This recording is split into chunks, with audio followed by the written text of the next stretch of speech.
किसी ने बड़े कमाल की बात कही है कि अपने सिर्फ वो ही नहीं होते जो तस्वीरों में खड़े होते हैं, बल्कि अपने तो वो होते हैं जो तकलीफों में भी साथ खड़े होते हैं। नमस्ते दोस्तों, मैं हूं आरजे दीपक। एक बड़ी छोटी सी मजेदार कहानी है, लेकिन वो अपने आप में बड़ी बात सिखाती है। यह कहानी है एक सेठ जी की, जिन्हें पक्षी और जानवर पालने का बड़ा शौक था। घर में तोता रखा था, मुर्गा भी था और बकरी भी थी। कहीं से उनके घर में एक चूहा आ गया था, बस वही समस्या का जड़ था। सेठानी जी इस बात से परेशान थी कि चूहा कपड़े कुतर देता है। दिवाली का त्यौहार था और सेठ जी ने अपने मालकिन के लिए एक बड़ी बढ़िया सा साड़ी लेकर आए और चूहा अपने आदत के मुताबिक उसमें बड़ा सा छेद कर दिया, उसे कुतर दिया।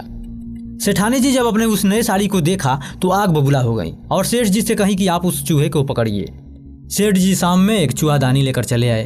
वो जो चूहा था वो देखा और डरने लगा और घबराने लगा कि अब तो मुझे यहाँ से फेंक देंगे, सब कुछ अच्छा चल रहा था, अब सब कुछ बिगड़ जाएगा। चूहा गया तोते के पास और कहने लगा, भाई मेरी मदद करो।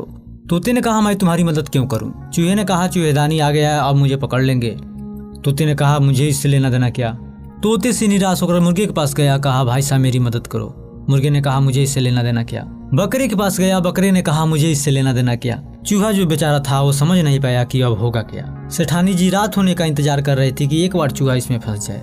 रात हुई, चूहेदानी से खट से आवाज आया तो सेठानी जी को लगा कि चूहा इसमें फंस गया। चूहेदानी के पास गई और वहाँ एक सांप आया हुआ था जो चूहे को खाने आया था, लेकिन खुद उस चूहेदानी में फंस गया था और सेठानी जी को डस लिया। सेठानी जी जोर से चिल्लाई तो सेठ जी का आँख खुल गया। सेठ जी ने आकर देखा तो सेठानी जी को सांप ने डस लिया था, तो तुरंत अस्पताल ले गए।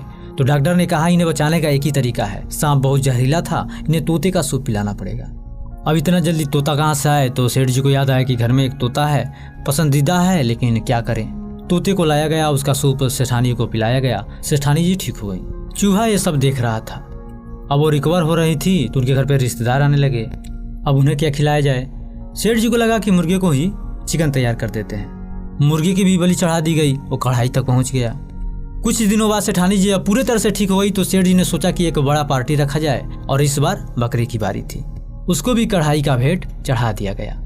चूहा सब कुछ देख रहा था और सोच रहा था कि काश उस दिन मेरी मदद कर दी होती, आज इतनी बखेड़ा खड़ी नहीं होती।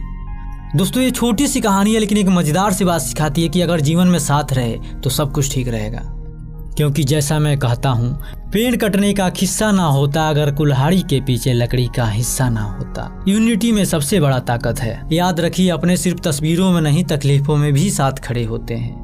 एक बार मैं फिर से वही कहना चाहता हूँ कि कर दिखाओ कुछ ऐसा, दुनिया करना चाहे आपके जैसा।